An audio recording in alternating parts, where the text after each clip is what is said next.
Welcome to the World of Eora, a news and lore podcast about the Pillars of Eternity games, as well as Obsidian Entertainment's upcoming release, Avowed.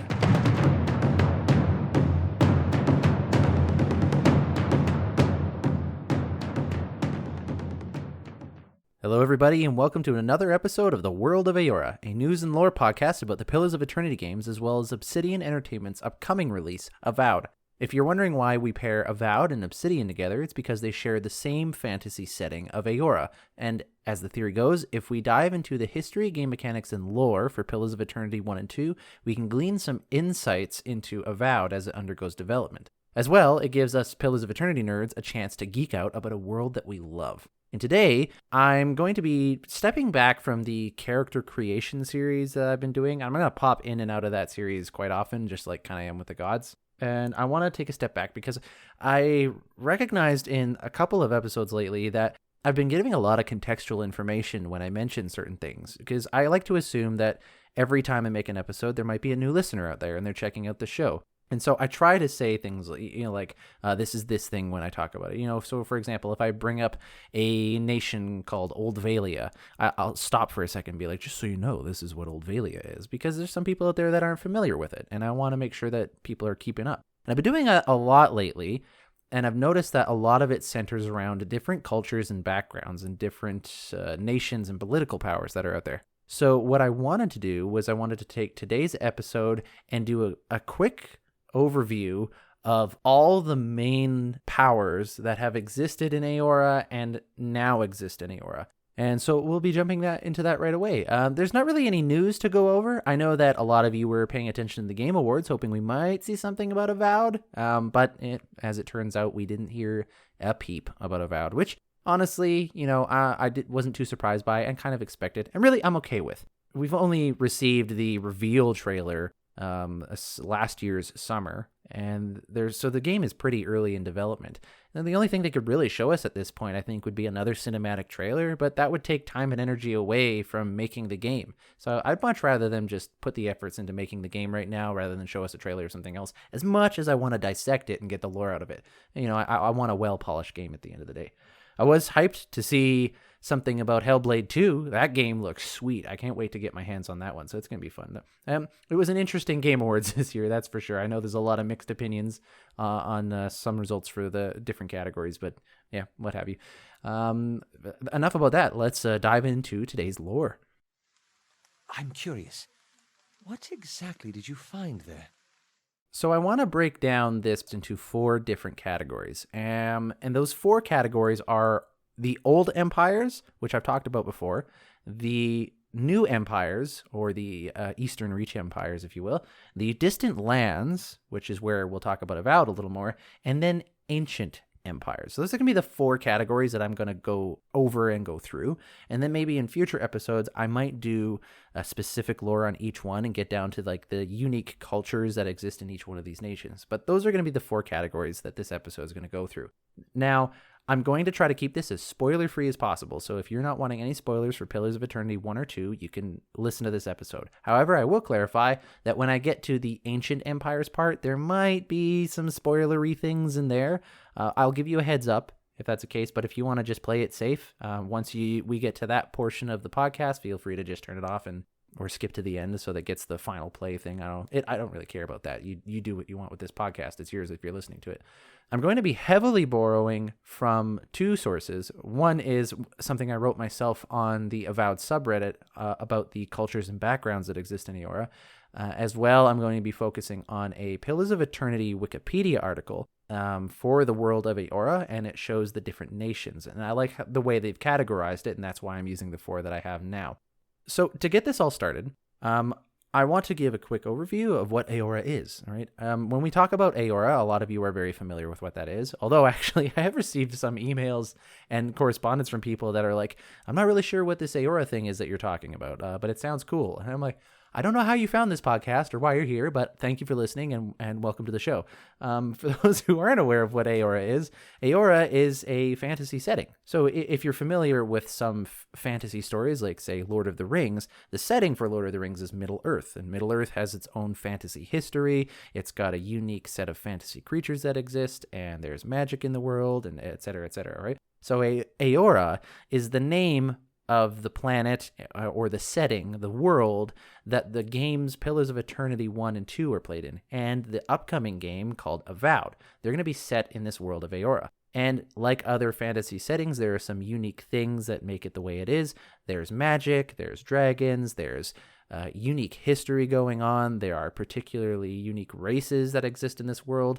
Just like in some fantasy settings, you have regular elves, humans, and dwarves and whatnot. In some other stories, you'll have a different set of races. And in Eora, you have other unique races. And I'm not going to dive into that now because we've already talked about them at length. In this world of Eora, there is a history to it. And in that history, there have been rising nations and powers that have existed before we get to the point of where Pillars of Eternity 1 and 2 were played. And it's in the context of those games that we learn the history of the world and different nations and powers that have existed in Eora's past. And this episode serves to do an overview of basically all the major powers in the world that we know of at this point. And we're going to start off with the first category, which are the old empires. Now, I call them old empires not because they are no longer here, at least in terms of Pillars of Eternity times. When you're playing Pillars of Eternity 1 or 2, these empires still exist and they still hold power. They still hold a lot of power. But they're considered old powers in the sense of that they are old. They have been around for a very long time. And some of them are kind of getting into a state where their civilization is starting to crumble. Some of them are regaining new power as they kind of come out of the ashes of maybe a civil war or something like that. But these nations have been around for a while, so they are old empires in that sense. When I refer to the old empires, I'm talking about three in particular. That is the empire of the Aedir Empire, and Rauatai Empire, and then the Old Valia Empire, or Grand Valia, depending on who you're talking to. So now here's how we want to picture this. We have the planet of Eora. We have this globe floating around in space, well, supposedly. And let's take that globe and let's flatten it out and make a world map. Aedir, the first nation I mentioned, is in the western side of this map. Let's put it on the western side. And it is near the equator. So if you're picturing a big rectangle or square as a map for this world, you're going to put it far to the left and kind of central. So we have that one continent over there. That continent is called Aedir. That's where the Aedir Empire comes from. I'm not going to tell you everything about Aedir because they could do a whole episode on it. And you know what? In fact, I have. So the Aedir Empire is important for us to know about, however, especially as we're getting excited for Avowed, because in the reveal trailer for Avowed, we see a lot of Aediran influences. And when you're playing Pillars of Eternity 1 especially, you're playing in a colony of the Aedir Empire. It's not the Aedir Empire itself, but it's a colony from the Aedir Empire. So they are a major player in the world of Eora. And they have gotten a lot of attention from the writers and narrative designers at Obsidian. And so there is something about the Aedir Empire that's really important to the meta-narrative of Eora as a whole. Now, onto another nation, we're going to talk about the Rauatai Empire. Now, whereas the Aedir Empire is mainly comprised of elves and humans, the Rauatai Empire is mainly Amauans.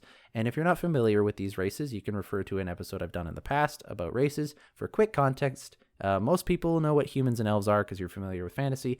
Amauans are these big, very aquatic-focused creatures. In fact, if you're playing Pillars of Eternity, they only break into two subraces. One subrace of Island Amaua and another subrace of Coastal Amaua. And just by those names alone, you get the idea that these people tend to be near water sources, and quite often around the ocean.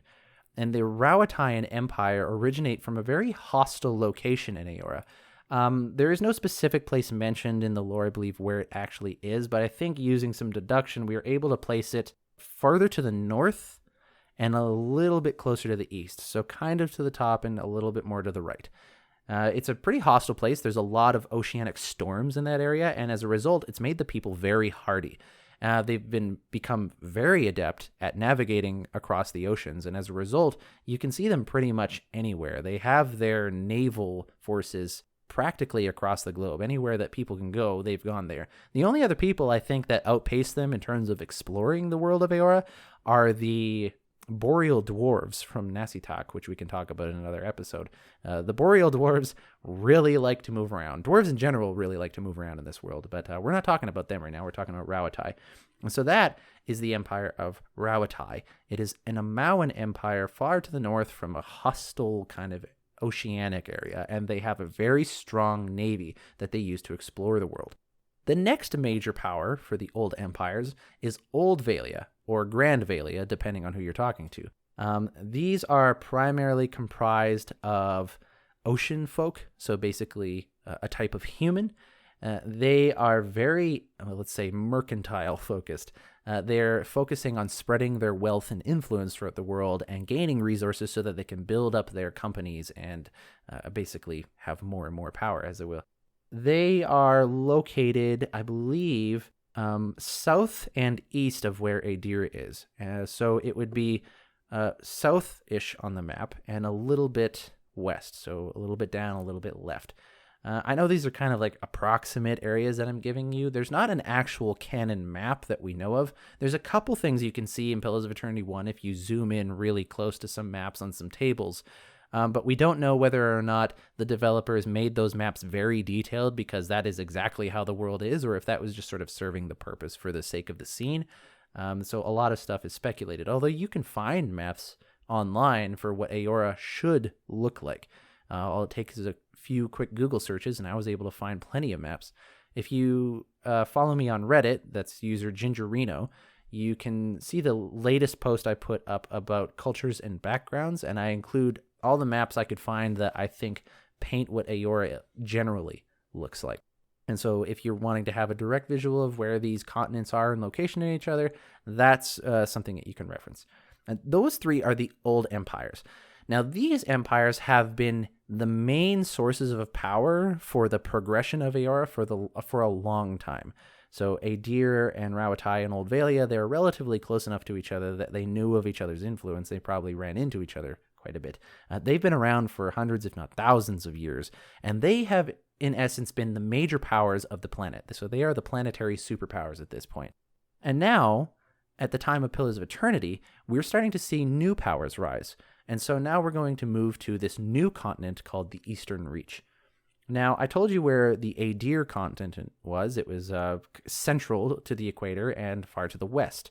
The Eastern Reach is a couple thousand miles east of this continent across the ocean, right? So they went all the way across the map towards the eastern side, maybe not all the way to the eastern side of the map, a little bit off.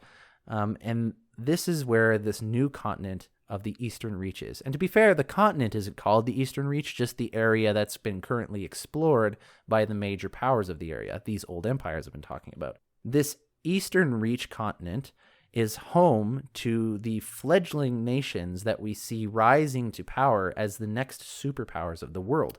And the three are the Free Palatinate of the Dyrwood, the Valian Republics, and the tribes of Erglonfath. Those are the three main ones I want to talk about there. There are other ones to talk about. For example, there are the native folks in the Ishadamil Plains. I don't know if I said that correctly. There were the dwarves of the White March. There used to be something called the Pearl Coast there. There's a lot of lore that we could cover in each of these areas. But the three main ones to talk about that you'll hear me reference a lot are the Valian Republics, the Free Palatinate of the Dyrwood, which is called the Dyrwood, and the tribes of Erglonfath. Now, I should say that the tribes of Erglonfath you could almost classify as an old empire because they have existed for a long, long time, but they haven't been a worldwide superpower. They haven't been a worldwide force, at least at the time of Pillars of Eternity. So in the history of Eora, these three nations from the old empires category, they eventually found the Eastern Reach continent and they started to settle there. In particular, the Adir Empire and the Old Valian Empire were setting up colonies. And they found, when they were setting up colonies on this new continent called the Eastern Reach, that there were already people living there. and that would be the tribes of Erglonfoth. As well, there are some others, but the main one to talk about are the tribes of Erglonfoth. They've already been living there for a long period of time. And without going into the history of how these nations interacted with each other, because, I did I did a few episodes on how the Dyrwood and Erglonfoth were not getting along for a long period of time. These are the main superpowers that we see growing. The Dyrwood started off as a colony of Aedir, and so it was dependent on its mother nation Aedir for people and resources and government and whatnot. But during the course of them growing as a colony and as a nation, they eventually achieved independence through war, I will add. And now they are their own nation. They paradoxically call themselves the Free Palatinate of the Dyrwood, which is interesting because if you're a Palatinate, you're kind of not a free nation. But they call themselves that because it reminds them where they came from and what they've achieved. So they are now their own nation. As for the Vailian Republics, the Vailian Republics is actually just 5 city-states that came out of, I think, 5 different families that left Grand Valia, and they settled along the southern coast of the Eastern Reach, and they set up these 5 cities. And each of these cities are kind of like their own confederate republic, so they're kind of governing themselves. But these 5 little city-states make up the area of the Vailian Republics. And now, as Grand Valia, or Old Valia, if that's what you want to call it, is starting to crumble from squabbling and infighting of these different families and governments, the Vailian Republics is receiving a lot more power and a lot more influence, a lot more wealth. And so they are growing, kind of like how the Dyrwood is, while their mother nation of Aedir is starting to have a little bit of crumbling as well. The only one of the 3 old empires that are managing to maintain where they're at in terms of stability, I think of the Rauatai, but we don't really have tons of details about them. We do have a lot, but like not enough that we can say confidently what is actually going on all the time. So those are the 3 nations to talk about there. The Erglonfoth, like I said, they've existed for a long time. They're mainly comprised of Orlins and Wood Elves. And Dyrwood, being from Aedir, is mainly humans, meadowfolk to be particular, and Wood Elves as well. Whereas the Vailian Republics, since it's primarily from Old Valia, Grand Valia, we see a lot of ocean folk there. So we're not seeing a lot of Amauans on the Eastern Reach continent because, again, Rauatai hasn't set up a big permanent colony there, one that's worth noting in something like this. So those are the 3, I would say, newer empires. It's kind of like the quote-unquote new world of Eora, and these are the 3 rising powers that we see. And in fact, Pillars of Eternity 1 is set in the Dyrwood. The Dyrwood is the main setting for Pillars of Eternity 1. And so if you want to learn more about that, you can either listen to my previous episodes or you can actually play the game. Or you could read articles online or you could do whatever. I don't care. It's up to you. The next category is the Distant Lands. And this is where we're going to talk about Pillars of Eternity 2 and we're going to talk about Avowed. So now the Distant Lands are the areas that are known in the world, but they're still kind of a lawless frontier, you know? There are people living there, because there's, in the case of the Deadfire Archipelago, which we'll talk about in a second, has native tribes that have been living there. And I'm sure in the other 2 there are as well. But these are lands that are either very hostile or very hard to get to. And it's mostly the hostility. Quickly, the 3 empires, well, not empires, the 3 names of these distant lands are the Deadfire Archipelago, the White That Wends, and the Living Lands, which will sound familiar to you if you've been keeping up with Avowed, because that's where it's rumored to be played. Now, first, the Deadfire Archipelago. The Deadfire Archipelago is far to the east, so it's east past the Eastern Reach even, and I think it actually stretches south, closer the South Pole of the world. I don't actually know if it crosses the equator, but it does kind of get to that climate. When you play the game, you see that it does kind of have that climate of being in that region of the world, so it might actually stretch up towards the equator or even past it. But it is definitely east and south of the Eastern Reach for sure in the world. So if you placed it on the map, it would be far to the right and a little bit down. The Deadfire Archipelago is full of pirates. It's full of fledgling companies from the Vailian Republics. The Rauatai have set up the Royal Deadfire Company here, so they have put a lot of their presence there compared to the other old empires, which are setting up places in the Eastern Reach. Like the Living Lands and the White That Wends, one of the main things that make this place a distant land is its hostility. There are just tons of monsters in this area that want to kill you. There are ancient mysteries to be solved that you can die in old temples in. There's the ocean itself. There's Andra's Mortar, which is a massive, unending storm that destroys anything that goes through it. There's so much about the Deadfire Archipelago we could talk about, and I'm trying to briefly go through it. It is the main setting for Pillars of Eternity 2, Deadfire. So if you're interested in exploring that, and you're like having a pirate-themed Pillars of Eternity, play Pillars of Eternity 2. It's a super cool area. I love exploring the Deadfire. I love having my own ship and my own crew. Is a great game. I go back to that game so often. It's a lot of fun. Plus, they really fleshed out multi-classing in that one, which I'm glad they did. So that's the Deadfire Archipelago, a spattering of islands far to the east and central and a bit south. Further south, at basically the South Pole, actually, I think we know for certain that it is at the South Pole, is the White That Wends, which is Eora's equivalent to our Earth's Antarctica, except I think it's probably a little bit more hospitable considering people live there. Whereas the Deadfire Archipelago, I didn't mention, is mainly home to some native tribes of Amauans, known as the Huana. The Huana will actually be bringing up later, but they're a culture that lives in the Deadfire Archipelago. And so Amauans are very present in the Deadfire, and there's a mixture of all the other cultures as, explorers and mercenaries are coming to the area. However, in the White That Wends, there's not a lot of variety. It's mostly actually just pale elves. A group, or I guess a race of elves that tens of thousands of years ago migrated to the southern polar ice caps of the White That Wends and settled there for unknown reasons. We don't really know what they do. They almost all universally worship Remergond, the god of entropy. I did an entire episode on elves, and I talked at length about the pale elves. It was the last episode, actually, so if you're interested in that, you can listen to that there. But the White That Wends is this frozen, hostile wasteland that only the pale elves live in.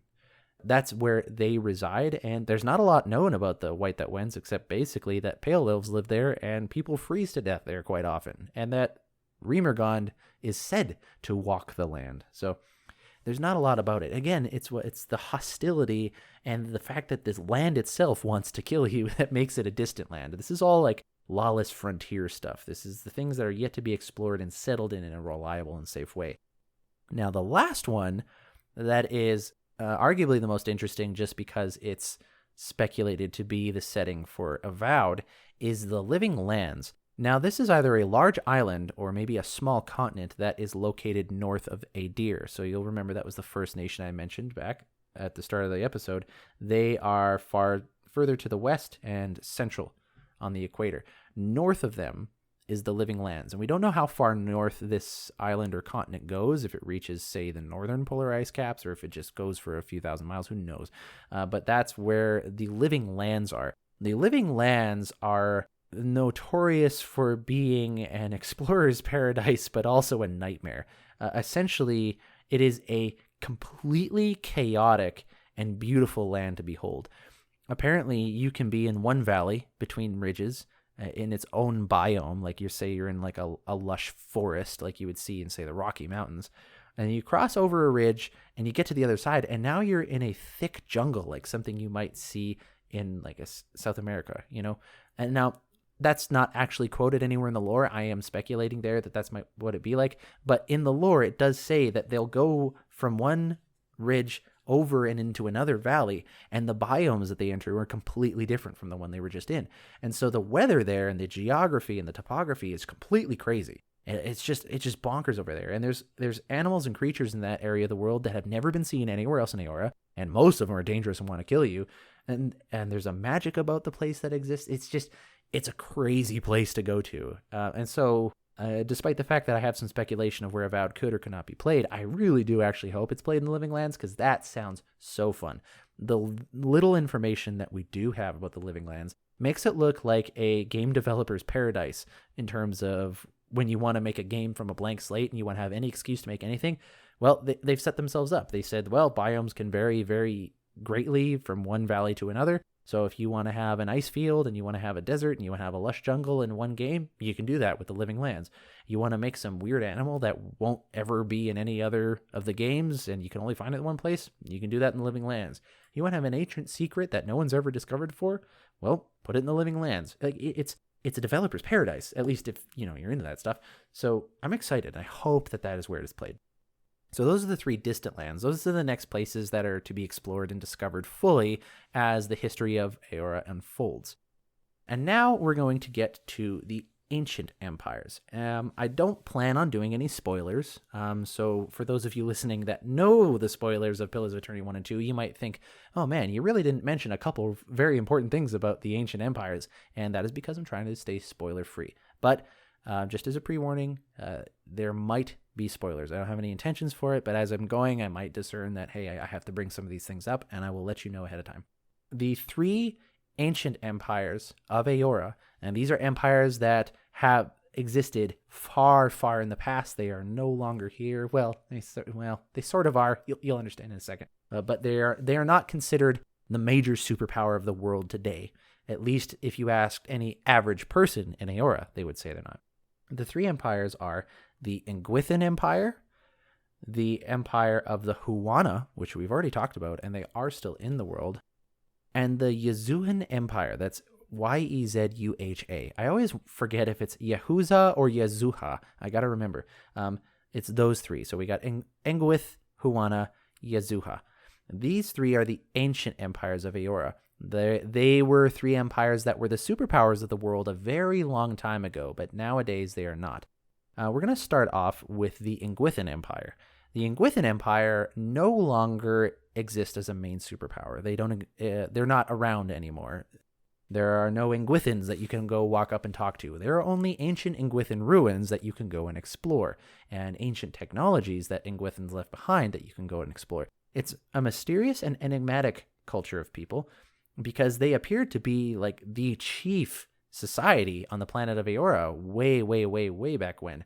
They had mastered the science of animancy, which is the science of the soul, to put it in short, and they were the superpowers of the world, and yet they are no longer here. They just are gone now, and there's a lot of mystery as to why that is. So the Engwithans had a lot of these cities, and some part of them were underground, and they had a lot of technology that they built into lands that they lived in. And in fact, those sites for those ruins are considered holy by the tribes of Erglanfoth, which you'll remember are a nation of people I talked about living on the Eastern Reach. These ancient holy sites are the former cities and locations that the Engwithans used to live in. And so they did live at one point in the Eastern Reach where you see the tribes of Erglanfoth. And again, as I said, they were masters of animancy, which is a science of the soul. They were great with mathematics. They have been able to cross the world and meet other nations that existed at the time. One such nation being Huana, which we've already mentioned. You might remember I said in the Deadfire Archipelago, there are some native tribes that are living on the islands there called the Huana tribes. That Huana culture that you see in Pillars of Eternity 2 is the same Huana culture that has existed a long time ago. So this culture is actually quite ancient, and a lot of the Huana themselves aren't even aware that they stretch that far back.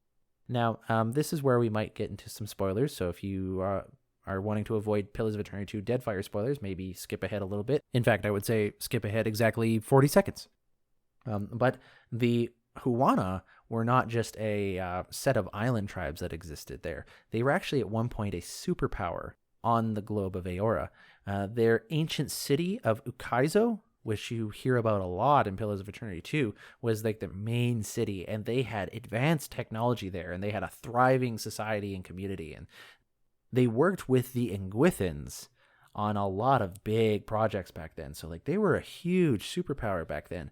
But as the result of them and the Engwithans having some conflicting history, they ended up being lost from their city of Ukaizo, and now they just sort of live on the Deadfire Archipelago Islands, each kind of governing their own little island, as if there was a bunch of little local governments making up this larger nation, except for, of course, the city of Nekataka, which is the largest city and island in the Deadfire Archipelago, and that is where the main royalty and the main tribes and the main culture of the Huana exist today, at least in Pillars of Eternity 2 Deadfire.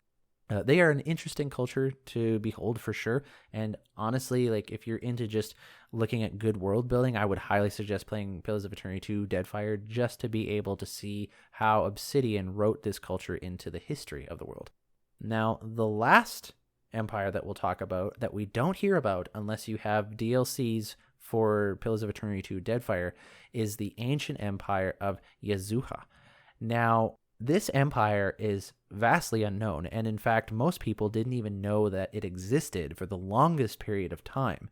However, when you're playing through Pillars of Eternity 2, you can eventually find somebody floating in the ocean. This is Reke, and he is voiced by Sam Riegel of Critical Role, by the way. And you learn from him, once he learns your language enough, that he came from an empire that exists on the other side of Andra's Mortar. Andra's Mortar is this massive oceanic storm that destroys anything that tries to get through it. And people have not been able to get through it to explore everything on the other side. So there's this large portion of the world that is unexplored by the superpowers of the world that exist today. However, when you meet this man Reke, you're able to learn of this empire that he comes from, and he calls it Yazuha. Through exploring some of the lore in the rest of the DLC and other DLCs, you learn that there was 3 ancient empires that existed alongside Huana and Engwith, and that was an unnamed third empire. And you're able to easily put the pieces together that it's this empire that he comes from. And he talks about a thriving nation that exists on the other side of the storms, that, you know, they're doing their own thing over there. They have their own technologies they're developing and whatnot. And yet, but they can't connect. They haven't been able to connect with each other because of this massive storm called Andra's Mortar that exists there. And so there's not really a lot that we know about Yazuha, at least not that I can say in an overview here, that perhaps we could spend some time talking about specifics, but like there's really not a lot that we can say. Most of it is speculation and hearsay and trying to piece together the things that Reke is saying in contrast with the culture he's seeing in the game versus the culture that he comes from. So those are the 3 ancient empires, and they all very likely, especially the Engwithan race, play a large part in forming Eora as we know it today, especially the old empires and leading into the new ones. And so that is an overview of the main empires that exist now and have existed in the history of Eora. Again, this episode is mainly for contextual purposes, so that as I'm explaining lore in future episodes, you can kind of understand now what I'm talking about. If I say the Deadfire Archipelago, then you have a little bit more of an understanding of what it is. But it's cool to see what kind of the branching categories are for the world that Obsidian has made, and how they interact with each other, and how they've kind of classified them as they've been developing them. Now, I will say this, that the lore does not stop there. But however, you know, I'm already running in over half an hour for this episode, and I don't have time to get to every individual one. If you go to each one of these nations, you can look at different things that are going on there. You can look at different sub-factions that exist within each nation. You know, for example, if we go to Aedir and we look at their history, we see that there were the meadow folk of the Aedir, which is what they were called, the people of the deer, and then there were the wood elves of the Seathwood, and those people came together to make the nation of Aedir. You know, if you go to the tribes of Erglonfoth, you can look at the different tribes that exist, and you can look at this weird druidic cult called the Ethic Null and all this stuff. So, you know, so you can really look at each one of these empires, and there's going to be factions and sub-factions that we can discuss at length, but, you know, we don't have the time today to do that. So there you have it. Those are the major superpowers and locations in the world of Eora as we know it today. Thank you guys for tuning in today's episode. This has been awesome. I really want to dive into each one of these nations and take a look at what makes them unique, and take a look at their